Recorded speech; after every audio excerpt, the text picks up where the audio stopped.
Everyone thinks kings ate like gods. Wrong. Picture a great hall reeking of wine and fat nobles tearing into near-endless meat while gout swells, their joints' teeth blacken and intestines rot from decomposed protein. Outside, peasants ladle hot pottage of grains, leeks, and onions, with dairy and pork so prized it cost a third more than beef. So who actually ate to live, and who feasted themselves sick? Picture this 10-foot thick stone walls trapping a smell like cured blood and smoke. Now imagine an aristocrat who must eat around 150-200 church fast days a year. Meat is power, a public badge carved into ribs and hung on hooks. Status signaling meant nobles showed dominance with endless joints, white manchet bread, and gold-dusted marchpane. Hospitality obligations forced them to feed 5,100, sometimes 300 guests at a feast. Hunting wasn't sport. It was theater. A slain hart proved lineage and law. Seasonality did the rest. Fresh vegetables rotted on the road or never left the market. Castles needed durable stores. Perishables had no place in stone boxes that breathed cold. This actually happened. Barrels of salt herring lined cellars like salted tombs. Slabs of bacon hung in smoky rafters, dripping into the hay-sweet air below. Preservation was brutal and blunt: salted, smoked, pickled, dried. Spices and almond milk sauces masked decay. Cinnamon, mace, black pepper, the hotter and rarer the more flaunted. A sauce could hide week-sold meat and show off a lord's cash. Think that's brutal? It gets worse. Logistics turned feeding a household into a mini-war. Households kept dozens of retainers and servants' barns full of salted fish and cured pork. A single preceptor's rations reached 55-60 companagem, meat-heavy and relentless. Meanwhile, many harvest workers achieved about a 50-50 cereal to companagem ratio, meaning peasants often ate relatively more balanced diets. We shudder to realize why. The church calendar forced salt and almond milk into daily tables. Fresh fruit and greens were seasonal luxuries. They didn't travel well and they spoiled. So the elite ate preserved protein and dense sugary confections that signaled wealth. Marchpane dusted with gold told the same story as a jeweled collar. You won't believe what happened next. Excess meat bred disease, gout, scurvy. When greens were absent, rotting proteins that caused intestinal infections. Feasts became displays of risk, a lord betting his reputation on salted ox and sleep-deprived cooks. Meanwhile, many peasants tended gardens, drank ale, ate more vegetables and dairy, simple, steady, and often healthier. Here's the part they don't teach in school. Power made food grotesque. Status, obligation, season, and sheer logistics conspired to turn aristocratic tables into preserved carnivore theaters. Think that's the end? You'd be wrong. It gets worse next. Even now, we inherit the same taste for status over sustenance. Modern food fights look petty beside a system that turned hunger into spectacle. Next section, the sickening truth about medieval preservation and how it poisoned more than palates. You won't be ready. Imagine a village where smoke, whey, and vinegar hung over every yard.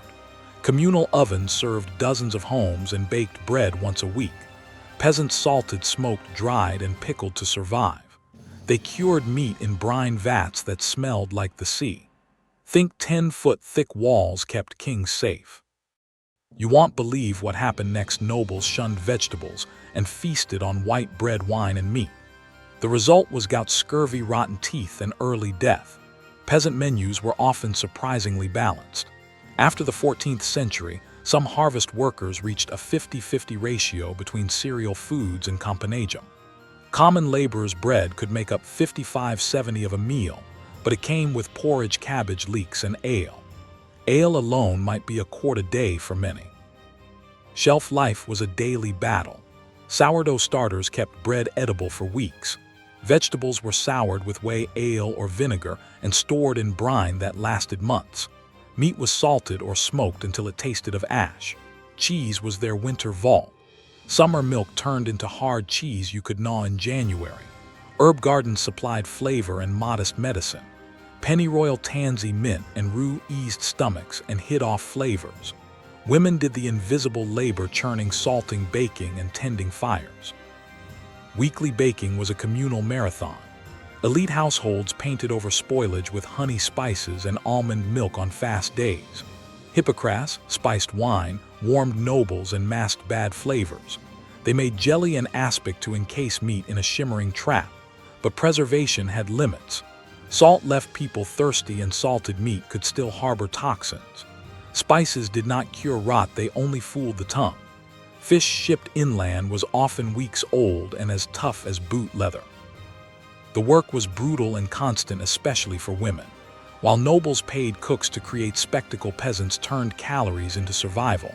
We think modern food poverty is bad, but medieval inequality made abundance poisonous for the rich and healthier restraint for the poor. Historical records and archaeology back this up.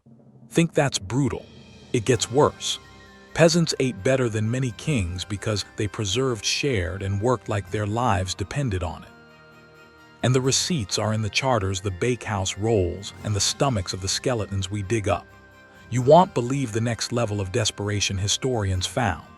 Next, how kitchens turned human time into winter food, and how that labor was counted in bodies. Stay close. The truth will make you grateful for your fridge and furious at who did the work. Imagine stone so cold it steals your breath, 10-foot thick walls that hold the winter like a trap. You sleep on straw and fur while the tower howls. Noble banquets spilled 20 dishes at a sitting. They drank sweetened wine by the goblet until their teeth fell out. Gout became a sentence, swollen joints, feet like shrines of pain. One lord's dinner could contain more purine than a peasant's month of food. Kidney stones sent men to collapsing agony in 48 hours. Meanwhile, peasants ate rye porridge, cabbage, and ale. Their food was high in fiber and fermented, feeding guts that lasted a lifetime. Archaeologists find rural skeletons with fewer rotten teeth and fewer beastly gout marks than nobles. This actually happened. Think that's brutal? It gets worse. White bread and milled flour ground by stone sent grit into royal teeth, wearing enamel to dust. Sweet wines and sugar-coated pastries mean cavities that festered into abscesses. Salt-cured venison and smoked fish gripped noble blood pressure like a vice. Hypertension before doctors existed. Peasants paid in different coin. The hungry gap lasted weeks each spring when stores ran empty. In bad years, 30-50 of villages faced famine and stunting in children. Work burned 40 calories a day for field hands. Hunger hit first and worst. People became walking lean machines of labor. Parasites lurked everywhere. Decaying fish at court caused intestinal infections that could kill. Monastic and aristocratic kitchens were not sterile labs, they were petri dishes with knives.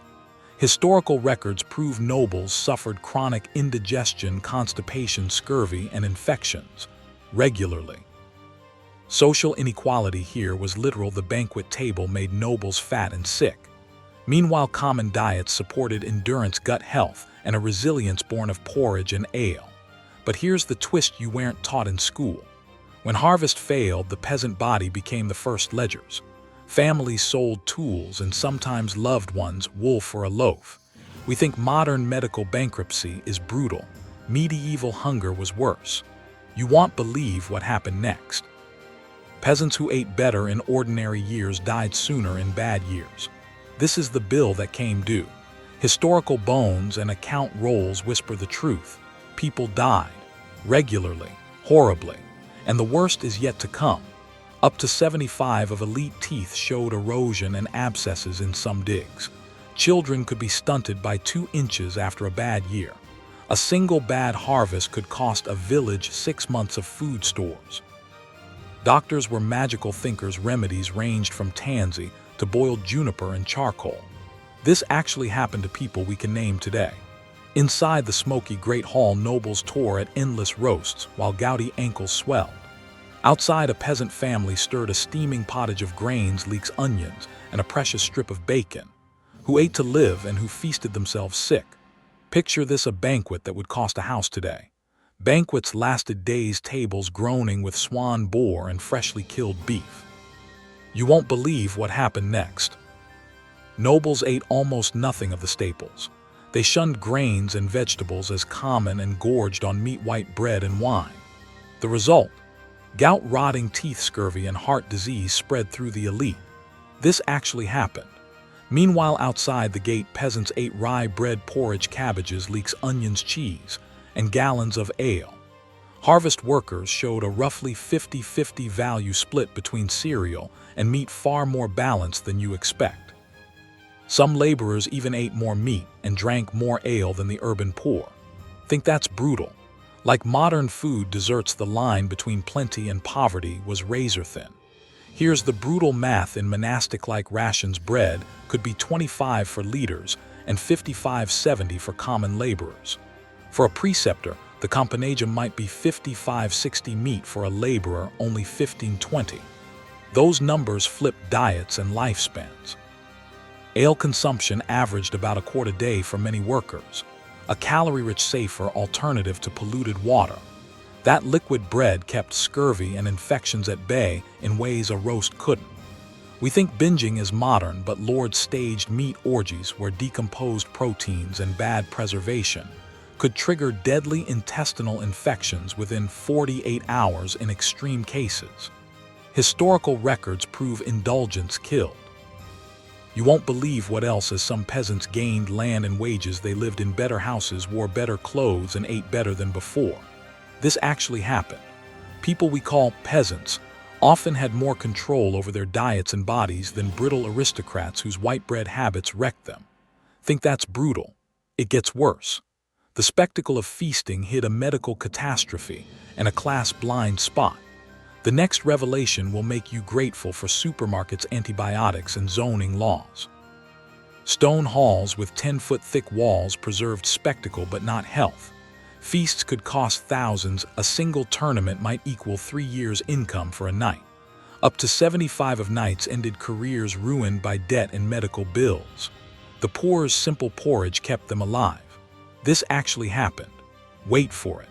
The real horror was not the feast but the ledger behind it. Who really paid, and how long could the balance hold before the cold finally won? Picture this: a blackened pot on a hearth, the rim crusted with lard. It simmers barley, rye, and split peas with leeks, cabbage, and wild herbs. Think that's enough to feed a life? Think that's enough to feed a life?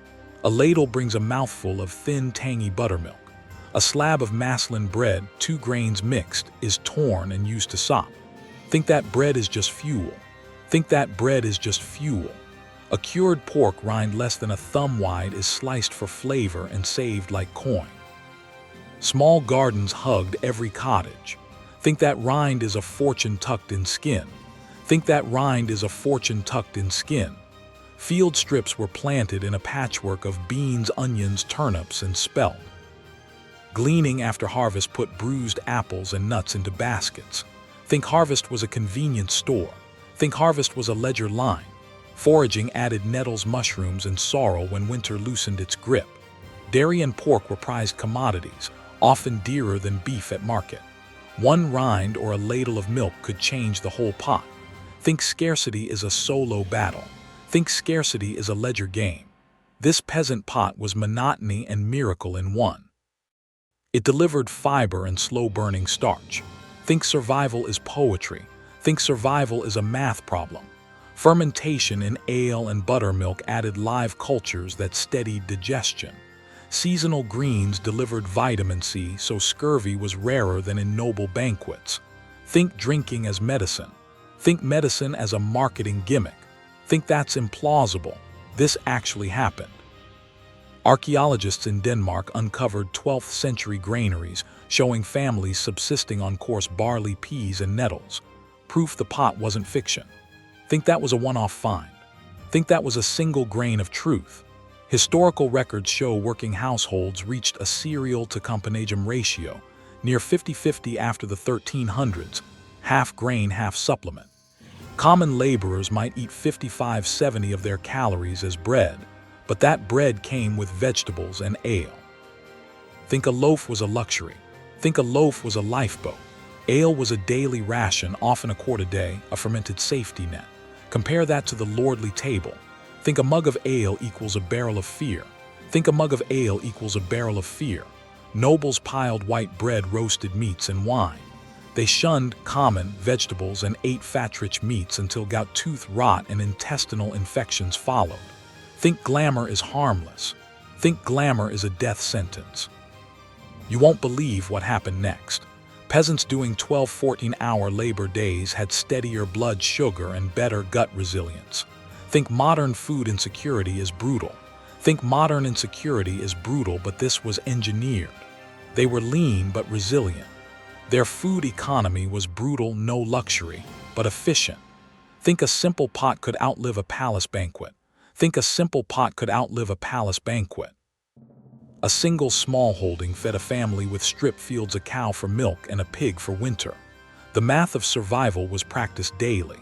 Think numbers save lives. Think numbers save lives. Here's the part they don't teach in school: nutrition isn't glamour. A black pot of barley with one rind and nettles often kept a family alive and working for a year. Think that's a miracle. Think it's a mandate. Think modern debt is crushing. Medieval apprentices faced a different kind of hunger. Think housing crisis. Castles kept heat in with curtains and bedclothes, but never comfort. Think structure. Think fear. Think numbers. And the cliffhanger, the next meal, and the Lord's disease-riddled table shows why status destroyed health. Next episode will count the diseases Lords collected, the calorie math that bankrupted households, and the single market price that could cost a peasant a year's wages, and it destroyed families. You ready to scroll for the truth? The horror is waiting. Imagine waking at dawn to skim yesterday's pottage, a steaming gray slop, and stirring in a handful of stinging nettles. In the same town, a castle clerk pries open a barrel of dried stockfish for a Friday fast. The smell is salt and old oil. A peasant pours a quart of ale into the pot, while the granary math expects 10 gallons from a single bushel. Morning smells of soot, iron, and boiled roots. The peasant woman hums as she rocks the pot, tasting salt nettles and whatever marrow leaked into the broth. At the castle pantry, a clerk hacks at salt-cured fish, a slow economy of protein ruled by fasting rules and clerical ledgers. Midday, the plowman pauses under a hawthorn hedge and eats hard rye bread, a slab of cheese, and a bruised apple. You can hear the chew, the flint of the scythe, in the distance the flybuzz over the sweat-sour leather. Up on a dais, a carver slices capon glazed with ginger and wine. The sauce smells of sugar and imported spice. Think that's equality. Think again. Harvest workers after the 14th century often reached a 50-50 ratio of grain to companagum, twice the meat access of earlier eras. But the Lord swallowed white bread while calling roots common. Market day smells of fish guts, ale, and milling straw. A crowd shudders a fish stall, eels, herring, and fresh cod slapped onto planks. Hands trade coins, curses, and gossip. Inside the abbey, a monk tests a cask of ale for the refectory, 1 quart to check quality before it's portioned. Feast day capons, roasted boar, spiced hippocras poured like syrup, trumpets at the gate. Lean day barley, pottage, nettles, and the clack of empty bowls. Food choices were survival choices. Bread shares documented show common laborers eating 55-70 bread in bad years, while preceptors ate 25. In one royal account from 1320-73, of the budget for feasting went to meat and imported wine. In the same ledger, 12-hour shifts of kitchen hands were routine, and the cooks slept in the larder to keep stock fresh. You won't believe what happened next. Nobles guzzled meat, white bread, and wine and paid with gout tooth rot and decomposing protein infections. Peasants paradoxically had more vegetables, sun, and ale, sometimes a quart a day, and better overall diets. Historical records prove this was not accident but economy, more smallholdings, wages, and craft in towns. Here's the part they don't teach in school: richness tasted luxurious but killed slowly. Think modern obesity is bad. Medieval lords died of the same diseases their wealth bought them. Try explaining that to a student staring at debt. And the worst detail. Next, we switch to the kitchens themselves and show how the glittering plates hid a daily tally of sickness whose total will shock you. This actually happened in Munich. 1433 city court rolls show a feast that bankrupted a household in a single season. Archaeological evidence confirms bedchambers used chamber hearth smoky corridors and wool curtains that trapped heat and ash in the lungs of sleepers. Wait until you taste what wealth literally did next, and why the next section will rewrite everything you think you know about power, hunger, and heat. Abundance was a slow poison. Nobles shunned grains and vegetables as common. They lived on red meat, fowl, fried fish, white bread, and wine. Deliberately heavy, deliberately showy. Those displays meant disease. Heart trouble, intestinal infections from decomposed proteins, scurvy, and chronic dental collapse were common where feasts never stopped. Think that sounds backward? Think again. Even the archives admit it. Outside the castle, peasants ladled from a single pot. Their daily fare leaned on rye bread, porridge, cabbages, leeks, onions, dairy, and ale, simple, seasonal, and fermented. It was constraint, not ignorance, that saved them. Fermentation kept calories safe, fiber from whole grains and greens regulated digestion, seasonality prevented the year-round excesses that wrecked noble bodies. This is not romanticizing hardship. Peasant life was brutal: 14-hour days in the fields, the constant risk of bad harvests, and hunger that could strip a family within a single winter. Life or death choices were routine. But look at the numbers historians give us. On estates, the preceptor might have 25 of his rations as bread and up to 55-60 meat. Common laborers ate 55-70 bread and only 15-20 companion foods. Harvest workers later reached roughly a 50-50 ratio between cereals and companion foods, and nearly everyone drank ale, roughly a quart a day, because it was safer than stagnant water. Think that sounds backward? We think modern spectacle diets are extreme, but medieval pageantry swapped balance for display. The nobles who ate to impress often ate themselves into infirmity. Peasants who ate to work ate more sensibly. This actually happened in the records. Court accounts prove abundance sickened elites. Archaeological evidence confirms widespread dental decay in noble burials across 12th–15th century sites. In Munich, 1433, city records show nobles purchasing meat rations that topped 60 of monthly allowances while grain barely scratched the surface. Hidden brutality lurked behind every gilded plate. People became line items in status ledgers, not bodies to keep healthy. People died. Regularly. Horribly. So who had the healthier table? On most days, it was the ones ladling from the pot. We still confuse spectacle for sustenance, and that confusion has consequences. Next, we'll pry open a lord's feast and a peasant's larder side by side to see which kept people alive, and why one meal killed faster than a sword. Think that's brutal? It gets worse. You won't believe what happened when a castle tried to pay with gold and glory instead of calories. And yes, the modern parallels aren't far away. Like student debt crushing today's apprentices, medieval scarcity rings a familiar alarm. Like medical bankruptcy, you'll tremble at the numbers hiding behind the ledger. Like a housing crisis, the cold truth still bites, only now it's written in stone and breath. The real horror, though, isn't just the meals. It's the machine that turned bodies into budgets and budgets into death. The two plates aren't simply rival menus. They're a control experiment run on human beings. The real horror was never just what they ate. It's how the system decided who survived. So the question remains, can the pot still decide whom we save? Next, a side-by-side science of feast and famine that will rewrite what you think you know about sustenance and survival.